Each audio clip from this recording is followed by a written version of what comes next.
Hello, everyone, and thank you so much for taking the time to join us tonight for this fourth webinar in our orientation series, Write Like a Pro, Essays, Academic Integrity, and AI. My name is Emily Jennings, and I am the new student support specialist here at SPS. Joining me today is the Assistant Dean of General Education and First Year Experience, Dr. Angela Francis, and members of our fantastic events team, Molly and Heather. I'm also extremely grateful that we have Olivia here doing closed captions for us tonight. Again, I thank you for taking the time out of your busy day to be with us this evening as we talk about writing here at SPS. I am really excited to talk to you about that tonight, especially in an asynchronous online program. Writing is really going to be the lifeblood of your assignments, your participation. So again, very excited to talk to you about that tonight. I do want to take a moment to highlight our next and final webinar in this Spring 2025 orientation series, Start Strong, Resources to Help You Thrive at CUNY SPS, which is going to be on Tuesday next week. It's going to be focused on the different resources found in the various offices and departments at SPS, as well as some important free and low-cost resources that you'll have access to as a student. As always, if you can't make it to the live session, it will be recorded for you to view later on, but we certainly hope that you'll be able to join us live and participate in that session.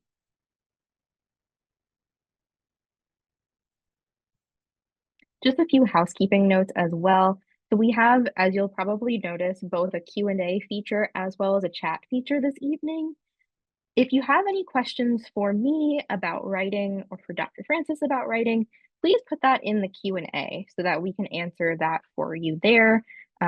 Dr. Francis will be answering questions as I present, and she may also leave some for the end if it's something that the whole group can benefit from discussing. So again, make sure you put those questions about writing in that Q&A.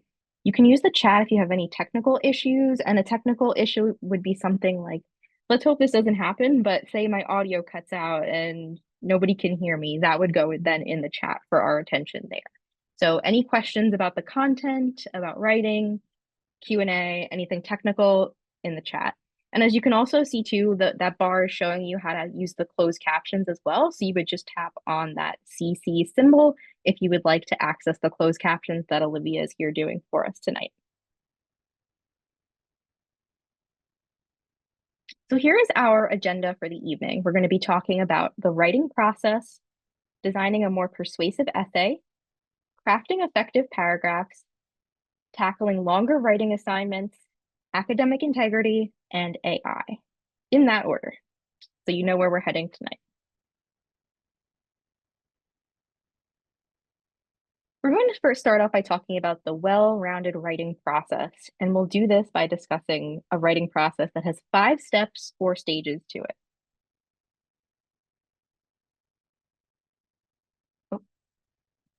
First, you want to break down the assignment to make sure that you understand exactly what it's asking of you and what essay organization you should use to tackle it.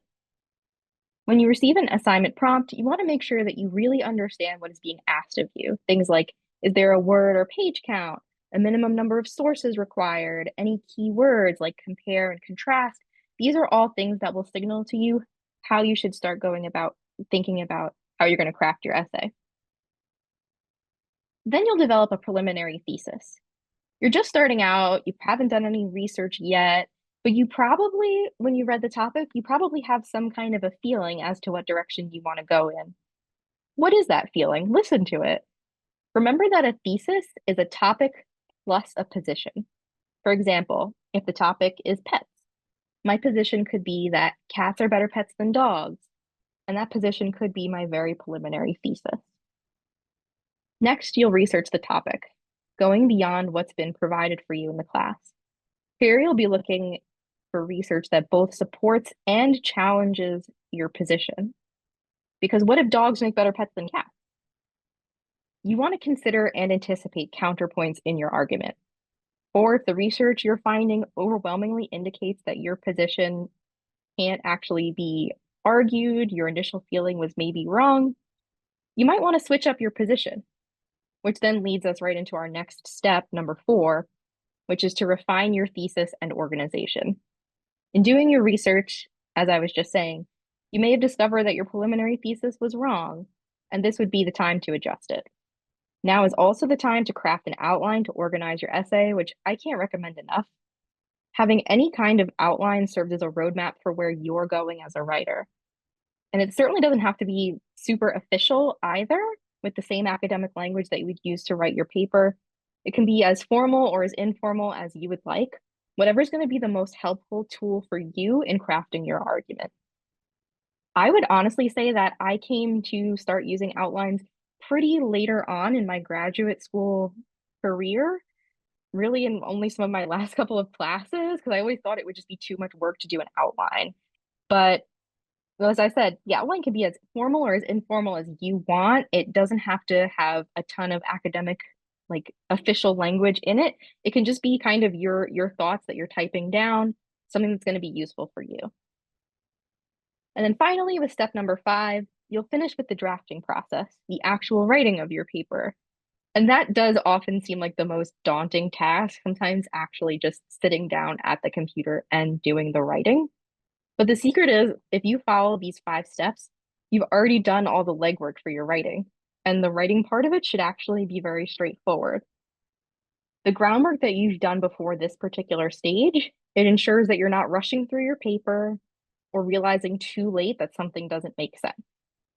By spending time on these first 4 steps, you're much less likely to end up in a situation where you have to rewrite large sections of your paper after getting a draft down.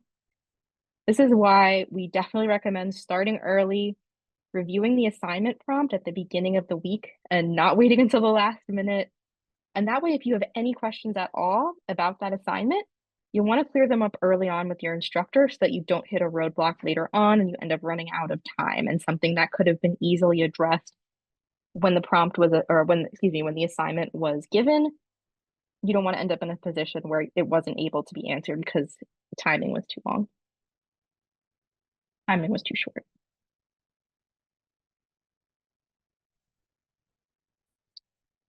So for writing, there are 2 kinds of styles for writing, and they sound kind of funny.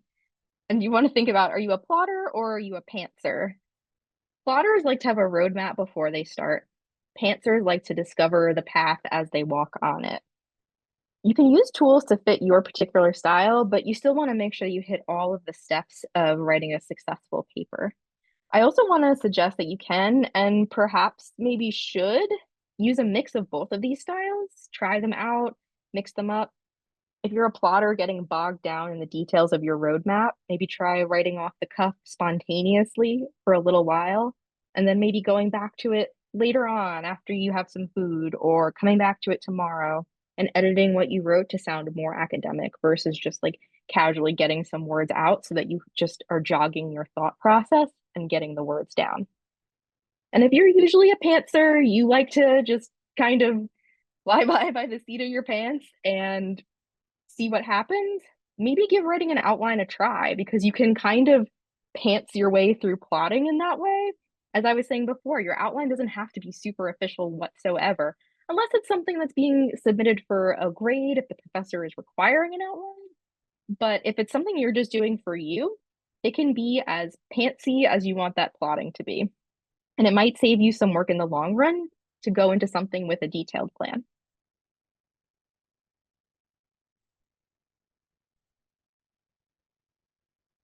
When you're writing an essay with a thesis, as you would be doing for your class, you want to make sure that you are writing for a skeptical reader. Your professor is coming into it as somebody who's knowledgeable, but doesn't know all aspects of the argument that you're going to be crafting. And again, a thesis is something that can be, it's a stance that can be defended and argued. And just like it can be argued, it can also be argued against. So you want to make sure that you are checking on your thesis, making sure it matches the assignment. Again, making sure it's a position that can be defended. If my paper is supposed to be 2 pages, my thesis shouldn't be something so broad as something just very basic, like cats are better than dogs. That's way too broad to make any kind of a concise, real argument in 2 pages. You would need something much more specific in that instance. You also want to tailor your evidence to your audience. Integrate rebuttals, anticipate the way that a reader might be thinking of arguments against your particular position, which is also why when you're researching your thesis initially, getting some information that can potentially be used for the opposite side of your argument is very useful because you can incorporate that into your essay to anticipate and integrate those rebuttals. You also may want to consider some classical models of appeals. Aristotle's appeals are usually different types of logical arguments and emotional arguments. The Toulmin model uses different structural parts. For example, you make a claim and you have different supports for your claim. This is a very, very incredibly basic overview of these 2 points. If you're in English 101 and English 102, you'll be talking about these 2 models in much more depth, but you can also very much read about them on your own as well if it's something that interests you, learning a little bit more about classical arguments.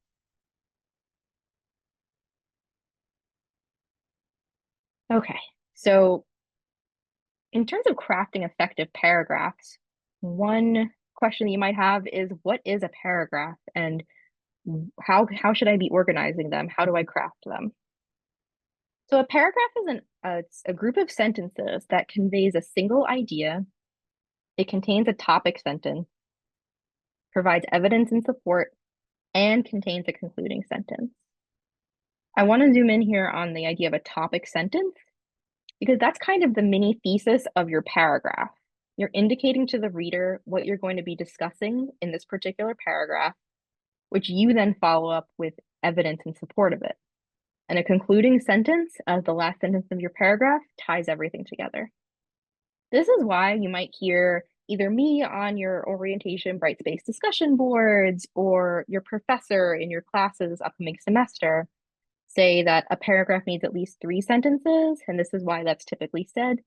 You can't have all 3 of these concepts with fewer than 3 sentences. You can't have a topic sentence, your supporting evidence, and a concluding sentence in fewer than 3 sentences. I'm going to expand even more on the topic sentence in our next slide.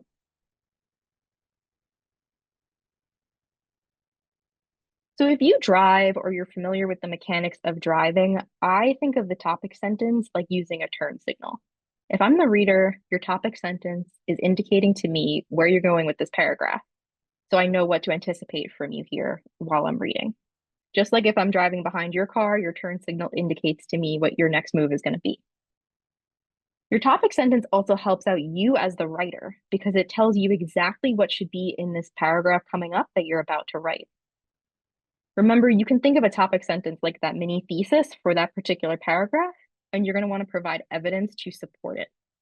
And you want most of your evidence here to be your own thoughts.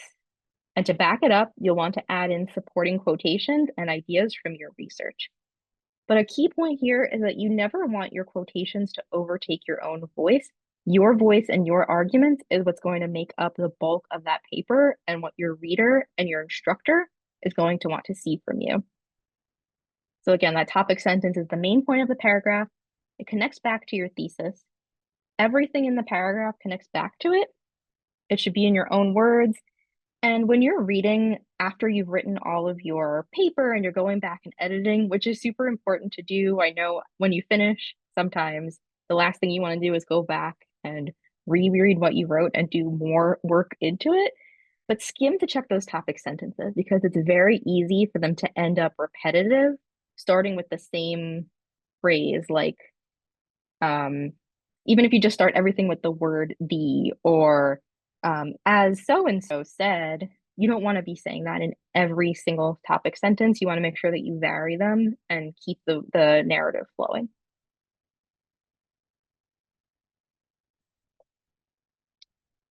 As I just mentioned, flow, it can feel a little bit difficult to describe. When you're reading something and it's engaging, you know it. The words are flowing well, things are bouncing along, you are engaged, you want to read more. It's easy to follow with overall organization. You have logical paragraph structure, and again, varied sentence structure. Topic sentence, transitions, concluding sentences. You're not falling back on default phrases. You're kind of varying it up. I know that sometimes people joke about using the thesaurus to pad stuff out, and it's not padding something out whatsoever. Sometimes it just introduces you to a new way to say something else, and that can be good, and that can become another phrase that you then use in your repertoire to avoid saying the same thing over and over again.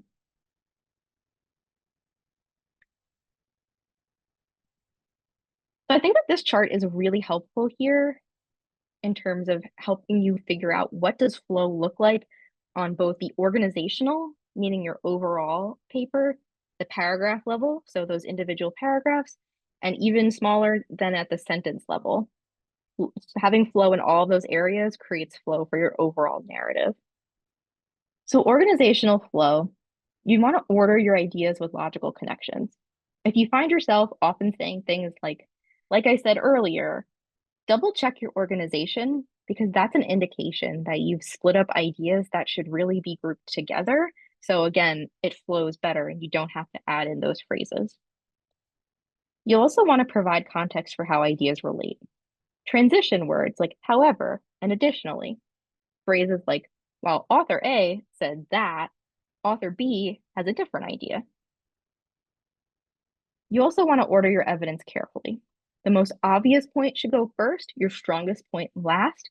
You want to hit them with a really great, strong conclusion for your essay because that's where the whole journey has built up to. I mean, when you think when you're watching a movie or a TV show, a TV show, you want that finale to have that punch to it. The movie, you think about the end because that's where you left off. So just like that, so it is for your essay. You want to leave the reader with that punch at the end, hitting you with your most strong point at the end. Flow at the paragraph level, you want to use topic sentences, follow that topic sentence with supporting evidence, arrange sentences so that ideas connect directly, and avoid ending a paragraph with a quotation. You don't want to end a paragraph with someone else's voice. You want it to be your own. Ideally, if you want to end towards the end of the paragraph with a quote, you're then synthesizing that quote, putting it into your own words, showing how it connects to your argument, your concluding sentence for the paragraph, which should not be a quote. And so then for flow at the sentence level, you want to make sure you're varying your sentence structure. A mix of long sentences, throw in a short sentence here, keep it moving in a way that's varied and not becoming the same thing over and over. You'll also want to use sentence clauses to your advantage. We will be adding a link to your orientation about sentence clauses. They can be really helpful for you to learn about if you struggle with grammar, if you find that it's something that you don't feel like yet you have a great command of, something you feel like you want to get better at. There are only two types of sentence clauses, independent and dependent, and they're the basis of every sentence. So you're going to want to learn a little bit more about that. They're helpful to learn about, make your writing a little bit easier. And again, we will be sharing that link in your Brightspace orientation. Uh, use transition words and phrases, and you'll want to double check the order of your sentences.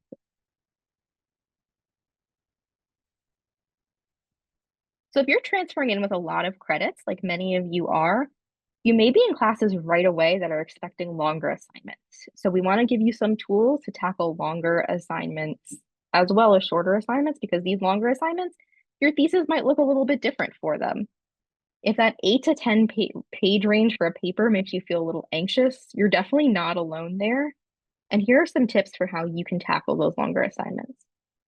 One way is that the scope of your thesis can be larger, which can then allow you to look at larger topics. Remember how a thesis of cats are better than dogs would be way too overwhelming for just a 2-page paper? With some tweaks, because as I'm sure you can understand, that thesis still needs some work, it's still simplistic. That could end up in some form being a viable thesis for an 8 to 10 page paper, where you're expected to cover a wider variety of topics. It gives you more of an opportunity to form some more depth to your argument, incorporate some greater complexity, and incorporate some more research as well. You have the opportunity to use more sources. I know it can seem daunting that 8 to 10 pages would be harder than a 2-page paper, but sometimes that 2-page paper can be more challenging. The more research that you have, the more good sources that you have to use. You have to make some tough choices sometimes in cutting those out and making a really precise argument. When you have a little bit more room to work in that 8 to 10 page range, you can incorporate more of those sources that you found and used.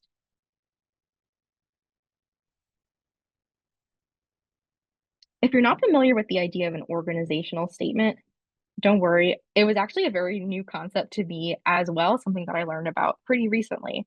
Or I guess I should say that I knew what I didn't know that it had a name. I had been using it, but I didn't know what it was actually called, and that this was a technique that you can consciously use to help include in your writing. It's yet another strategy that keeps both you and your reader on that established roadmap and indicates where your argument is going or needs to go. It tells the reader what to expect in your essay, 2 or 3 main pieces of evidence in the order that they will appear, and it can be part of a thesis sentence or on its own.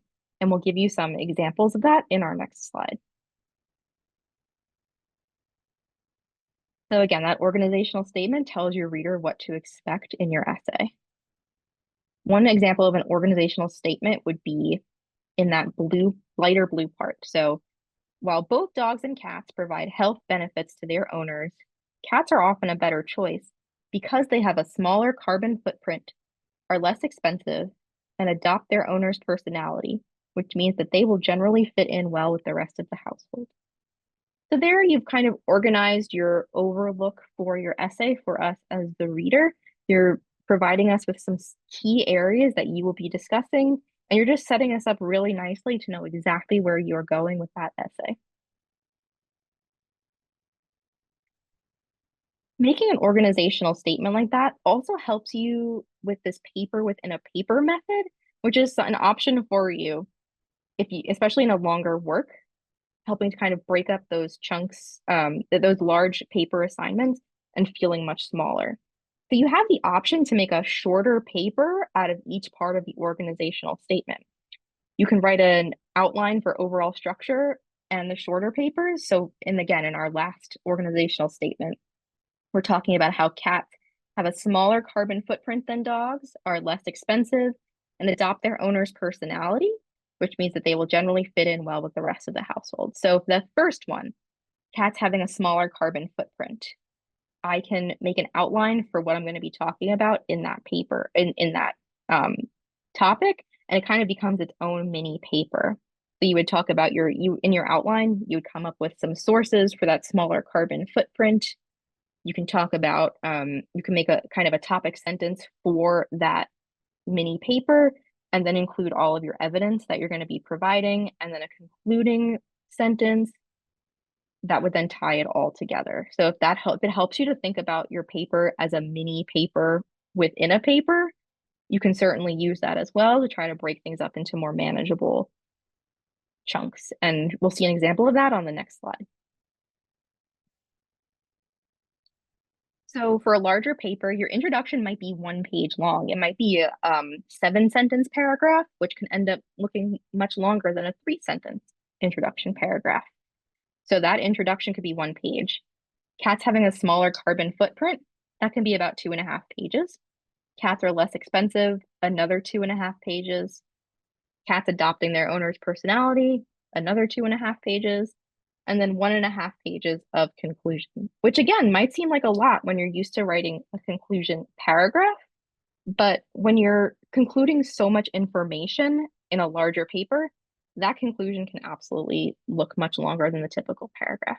I do see that somebody has raised their hand, and I did forget to mention, so I won't be able to take any questions while I'm presenting with raised hands. If you have something that you would like to put in the Q&A, please do that, and either Dr. Francis or I will get to that in just a moment. So now we are going to talk about academic integrity. I wouldn't say that this is anybody's most excited topic that they are looking to hear about or discuss, but it is really important to understand what constitutes academic dishonesty, what are the academic integrity rules here at CUNY SPS.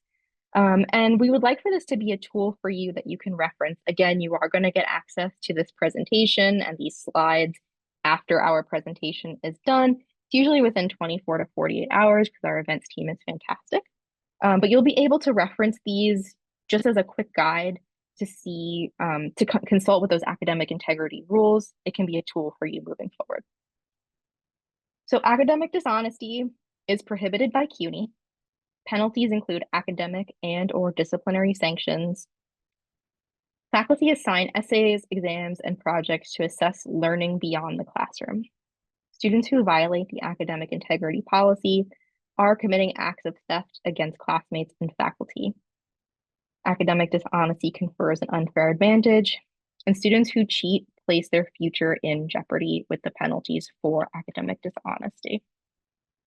We're going to go into some key tips in the next slide.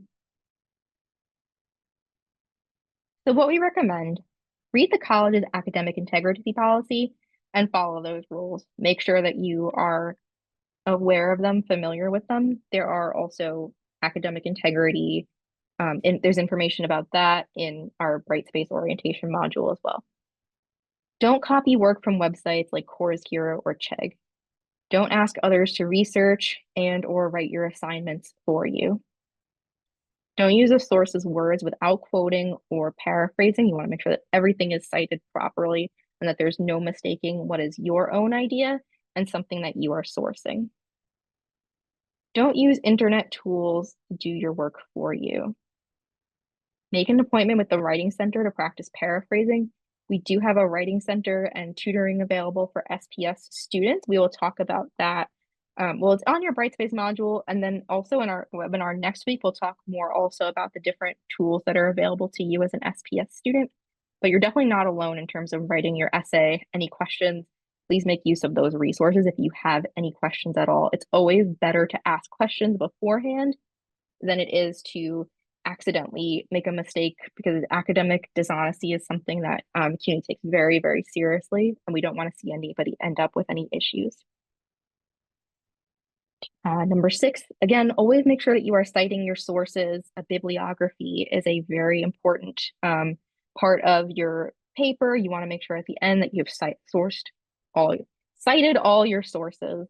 And most of your courses at SPS are going to use APA citations. Don't resubmit work for one class to another without permission. That's number 7. And that one I really do want to highlight because I think it's extremely common for most students to not know that reusing work from one class to another without express permission of the professor is considered academic dishonesty. It is considered plagiarism, self-plagiarism, and you can face disciplinary penalties for doing that. So if you ever want to reuse work from one class to another, you would need to contact the professor and get their written permission to reuse that work that you've already done. Because then otherwise, again, it would be plagiarism. So I just want to make sure that everybody is very clear on that. Number 8, follow your instructor's rules for what is allowed in exams. And number 9, take plagiarism and cheating very seriously. So now we arrive at AI. And first off, I acknowledge that the conversation around AI is constantly and rapidly evolving. Something that was unheard of just a couple of years ago now feels like it is everywhere in everything that we use. At SPS, in all cases of AI use, treat this like you would treat any other tools. Like how you need to get permission from your professors to reuse work that you've already written, you would want to get express permission to use AI for anything that is being submitted for a grade. If not, again, that would be an instance of academic dishonesty. You would need to get express permission from those professors to use AI. And there are ways to use AI as a tool versus as a writing shortcut. And we're going to talk about those in the next slide. First off, if you're using AI as a tool, you want to set expectations. AI cannot replace human creativity. It can help you enhance your writing process by defining your goals in what you want to help AI achieve, help you achieve. It can help you with brainstorming ideas. Say that you're not so sure about your thesis. You can always ask an AI tool about your thesis, about your argument. You can put your own writing into an AI tool and ask it if what you're saying makes sense. If you're not sure that your sentences are making sense, you can always ask an AI model to take a look at that for you if that helps you. If you have some notes and you want to help it organize your notes and like look for the instances in your notes where you've mentioned um, the carbon footprint of cats, you can use that as a tool in that way. It can also help you identify any weak areas in your argument as well. That's another instance in which it would be a tool. When you are using an AI model, you want to craft clear prompts. Remember that what you put into the tool impacts the quality of what you get out. You're also going to want to remember Wikipedia. I was in school when Wikipedia was coming up, and AI is to writing like Wikipedia is to research. It's a tool, it's a starting point, but it's not the whole process. It's something that you can use as a basis, maybe get an overview, but you're going to do the legwork on your own. You're going to do the writing on your own. And something also to keep in mind is that I don't know if you've Googled anything lately, you probably have. I know Google's at the top, AI is at the top of Google right now. It's often wrong, like flat out wrong. So you're going to want to also just verify anything that AI is giving to you. And sometimes that can end up being a lot more work than just doing the research on your own from the start. Because you're going to also be fact checking AI. Even if you want AI to fact check you have to fact check AI as well. Getting a lot of its content from social media, which, as we know, is notoriously unreliable. So just be very, very careful in using AI, using what it tells you, because again, it may not be the truth. It's their approximation based on their algorithms, based on what they have accumulated from social media and different websites. And you're going to want to verify with academic sources, academic journals, um, things that are peer reviewed, making sure that it's actually real information.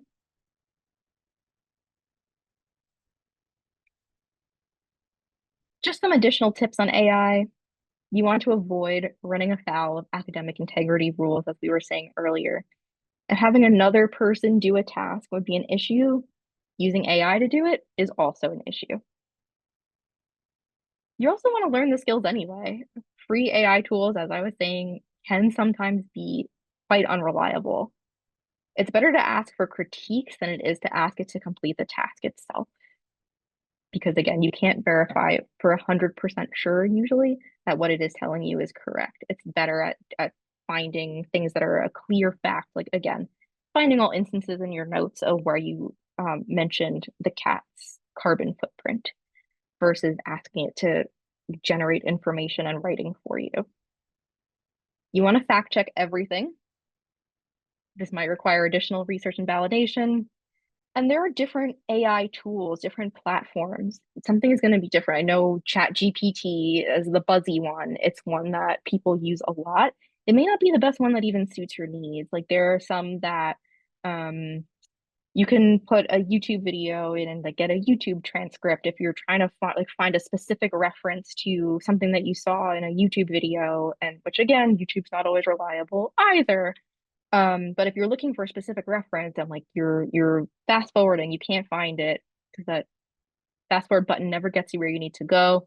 You can put the YouTube link into an AI tool and it can give you a transcript so you can find actually what you wanted to find. So there are different tools you can play around with, see what's the best fit for you if you want to use an AI tool for something like that.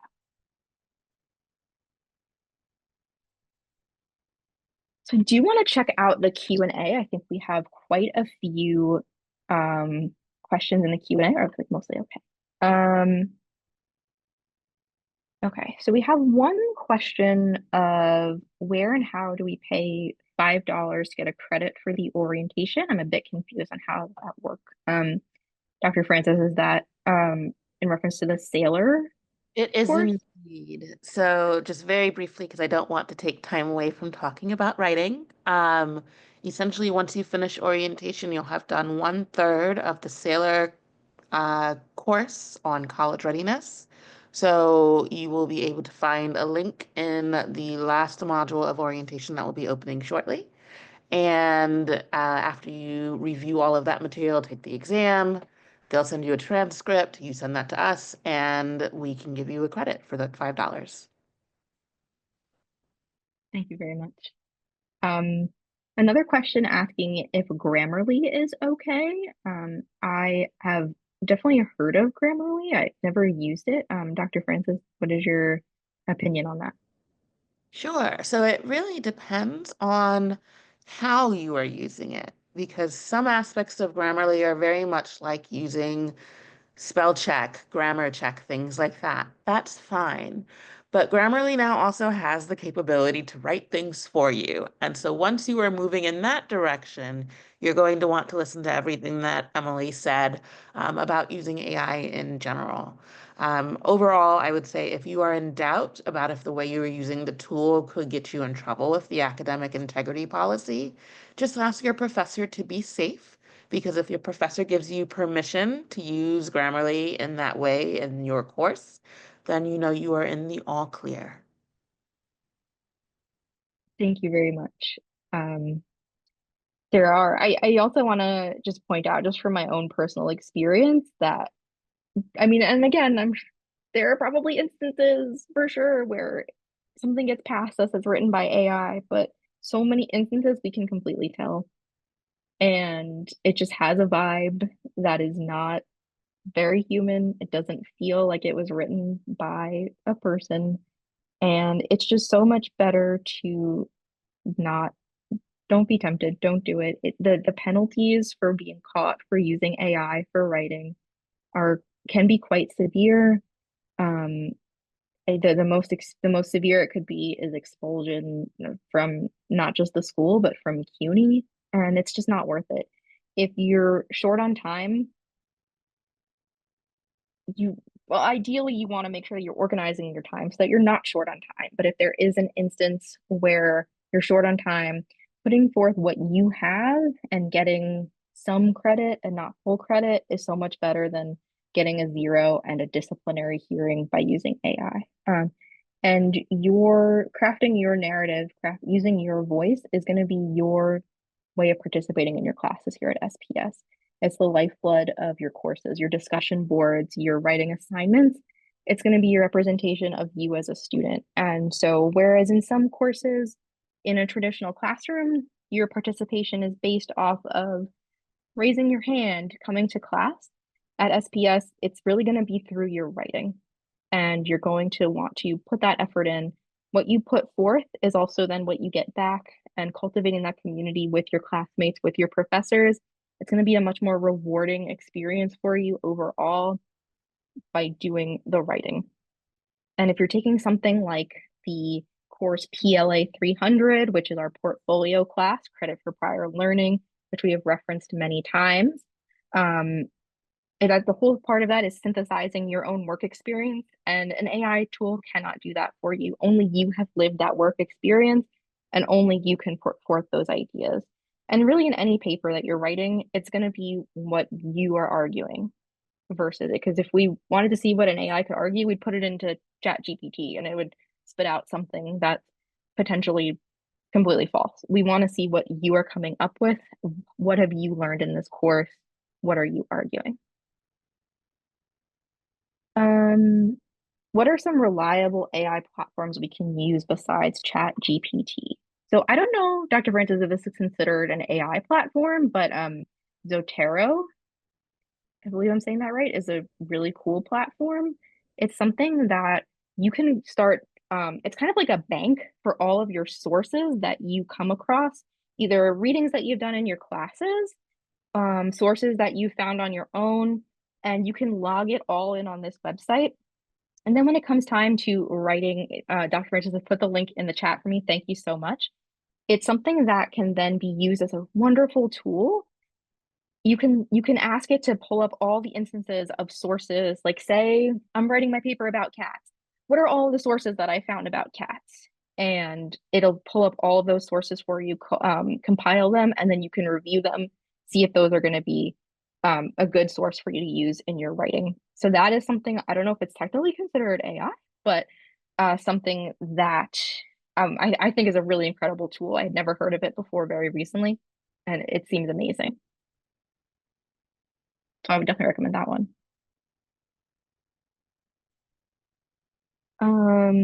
Will your professor recommend ways to improve your paper along the way if your first assignment isn't the best? So actually one of your peers, it looks like, did just comment, based on my experience, not all professors allow resubmission. It differs from professors. And so that's definitely true. It differs based on assignment, it differs based on professors. The way that the courses are designed, like your orientation, is the smaller assignments, the more simple, straightforward assignments are going to be earlier on, and those might allow for submission and feedback and then resubmission. As you go along in the course, your professors are expecting you to take what they have given you feedback on and then you build upon it and utilize that in your following assignments. So if you are getting later on in the semester and you're maybe wanting to get some feedback on your assignment before you submit it, the professor, based on their, they're going to have office hours. You can always attend their office hours and reach out to them with any specific questions. Things like the writing center and any tutoring resources are also going to be a great resource for you to then get feedback. But every assignment that you submit along the way leading up to, say, that final paper, that final assignment, you're going to get feedback on everything. So even if you can't resubmit it, you do get feedback and you can use that to improve on your next assignment. So the long and short of it is that sometimes you get the opportunity to resubmit. You don't always, but you always get feedback and use that feedback in your next assignment and build upon what you already did. Everything is a learning experience.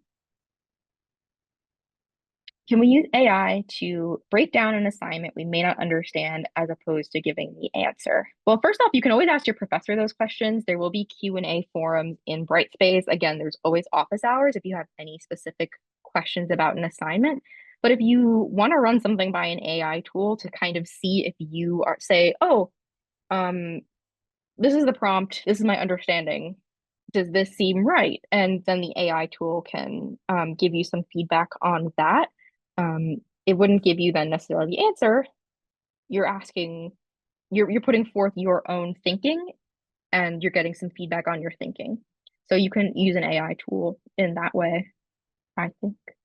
If I'm incorrect, Dr. Francis will immediately stop me, but she has not. So I would say that that is correct. It's so tricky. It's such a fine line to walk. So I understand asking many questions and wanting to get an answer. Dr. Francis does say that AI has the bias to confirm things. So again, you're also going to want to be careful. The best tool is going to be office hours and the Q&A forum in Brightspace, but you can use, again, AI as a tool to work through your thinking. Yeah, I'll just speak because I feel like I've been summoned. So everything Emily said is absolutely correct. And just to clarify what I mean by confirming things, Chat GPT, for example, is designed to be supportive and to really sort of uplift you. And so there are times where that will get in the way of, I'm not going to say the truth, but softening the truth a little bit. It may say, yes, that is exactly correct. And you're a little bit off. So, like Emily said, when in doubt, please do reach out to your professor for confirmation, but you can indeed use AI to help you think through what an assignment means. Thank you. Interesting to know that ChatGPT tries to be a good hype man, but yeah, again, probably not always the best academic resource. But your professors are always there for you to answer any questions that you do have, even though you can't raise your hand in the classroom with them. Use those Q&As, use office hours. They are there for you, even though you are not in the physical classroom with them. Another question, I think it's a really good one. I feel that I always repeat myself when I write an essay on conclusion paragraph, especially using the same phrases. How can we avoid to do that? From my own personal experience, I think it's really challenging. Even just when we talk in just a conversation, when we do a presentation, I I'm sure that I have had phrases tonight that I've said verbatim multiple times and somebody's noticed it. It happens. It becomes kind of inevitable. We form patterns with our speeches and we form patterns with our writing. Something that I try to do is even just using Command F or Control F on your computer. And if you feel like there's a phrase that you fall back on, you can type that in and you can see how many times you've used it, and you can go back and change it a little bit, switch it up. But you're definitely not alone there. I feel like especially academics with academic writing, people absolutely fall back into phrases like, um, however, therefore, presently, like using semicolons a lot when maybe you didn't need to, or using a dash. People throw in little touches, and part of that is what makes us deeply human and what gives our writing character. So using it to a certain extent, it's a character trait. But if it's becoming over and over and repetitive and standing out, and you consciously want to avoid doing that and changing that aspect, honestly, it's very simple. But I do recommend searching in your paper, Control F, Command F if you have a Mac. You can see how long you've done it and how many times. Also, just checking the chat because I think Dr. Francis had something good to say about that. Just pulling that up. As she says, if you need something else to say, you can talk about focusing on why does this matter in your conclusion? What should the reader do, etc. Oh my gosh, she just said it again, but they can't. You guys can't see this. Worry It's about it, live. Emily. It's live. It's live. We're having fun. Live webinars, folks. So something else that I know that I guess sometimes in school you learn that your conclusion can be your introduction backwards, which is not really what you should be doing in college level writing. You want to leave off the reader with what do you want them to walk away with? What do you want them to take from your writing? And that's what Dr. Francis was telling me unknowingly, covertly that I should say to you all. But she could have said it to all of you because it's applicable to everybody. So thank you. And that was a great question. So thank you for asking that. And Emily, I have a question for you. I'll ask it verbally. Mhm. So I'm wondering, what would you say if you think back on all of the writing you've done and learned how to do? If you were to think back to yourself as an undergraduate, what's something you wish you knew back then about writing? Hmm. Um, Something that I wish I knew more. For one, I feel like I wish I knew more to have more confidence in myself. I feel like for me, just in general, having confidence in my writing, I've always enjoyed writing and I always liked it. I was an English major, so obviously to a certain extent, I did feel like I had confidence in it, but just knowing that my professors were genuinely interested in reading people's ideas and an original idea, that's really what they want to do. They are professors. They are teaching you. They want to see what you have learned. And it doesn't have to be perfect. It just needs to they want to see the effort that you've put in. They want to see your journey. They want to see that. Have some confidence. I would also recommend really having an outline. And I would emphasize I'm somebody who's a kind of a perfectionist. And for me, outlines were just more stressful because it felt like I was writing a whole other paper. But the idea that outlines could just be notes, be really casual. Sometimes I would even just record my voice into, like, at the time it was QuickTime. Now you can do a voice memo on your phone and just kind of doing like a little stream of consciousness talking about it. It's something that you don't have to be perfect, and you can come back to sentences at a later time, workshop it, figure out how to make it sound academic. And in the meantime, you can just kind of sometimes getting down any words is better than getting down no words and getting stuck in kind of like a negative spiral. And yeah, I definitely want to emphasize that no essay needs to be written with any kind of AI tool whatsoever. I personally don't like using them whatsoever, but we want to let you know how to use it in a way as a tool rather than kind of giving you no advice about it, just because it's everywhere now. Like I said, it's even at the top of Google. It's pretty much inescapable. So we want to give you we want to let you feel like you have some understanding of how you can and can't use it. But if you don't want to use it at all, I think that that's personally that's what I would do. I would just avoid it whatsoever. You don't have to do it. But if you did want to, these are the ways that you can use it. So I very, very important. Thank you for that question, Nicole, because very important to clarify. You don't have to use it at all. And there's one in the QA that's quite similar, and so I just want to underscore exactly Mm-hmm. what Emily said. Yes, Mm-hmm.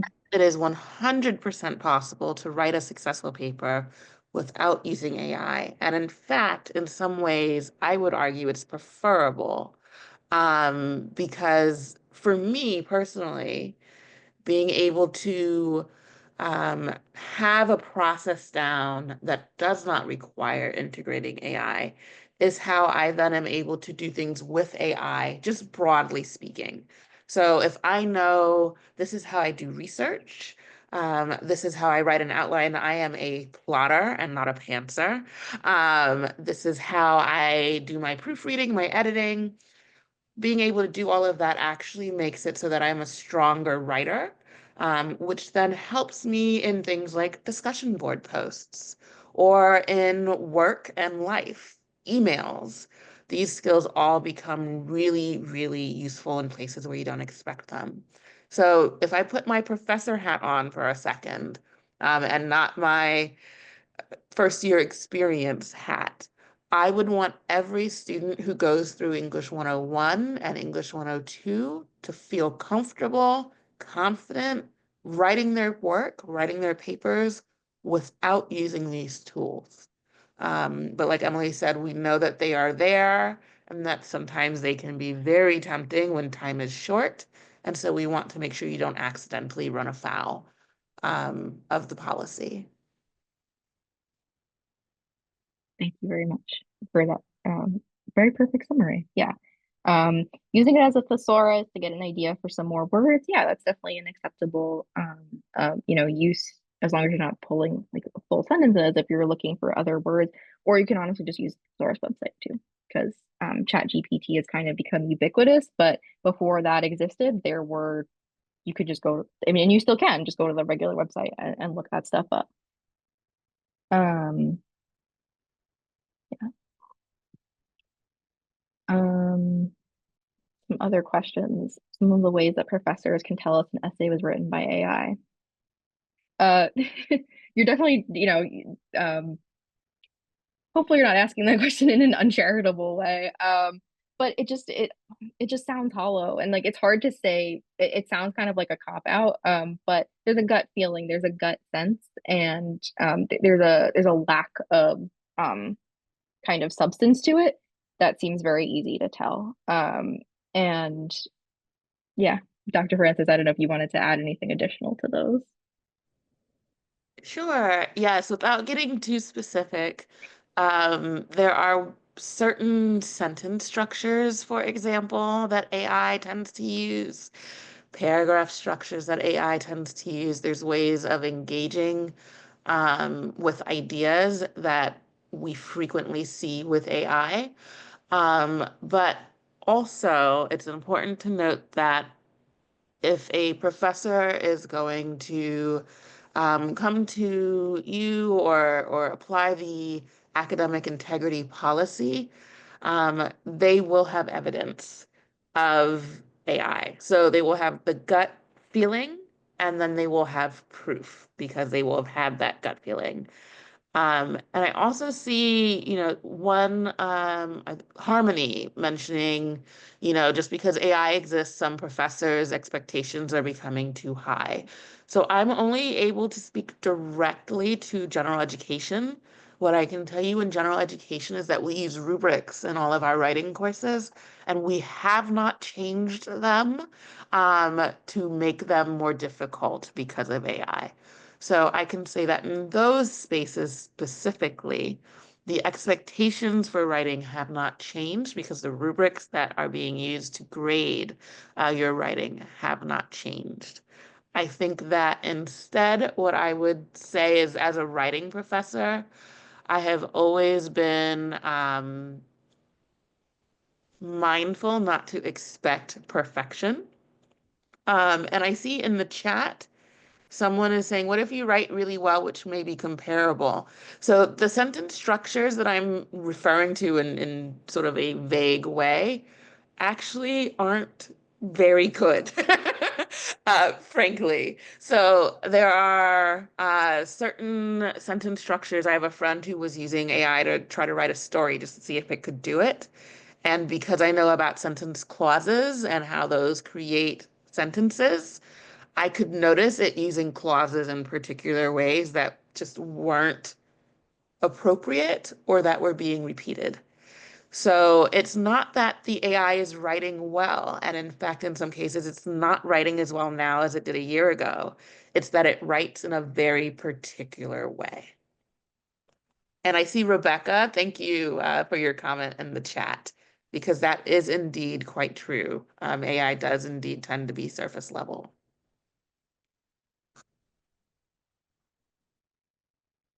We have a few more minutes left if anybody has any additional questions, any questions about writing in general.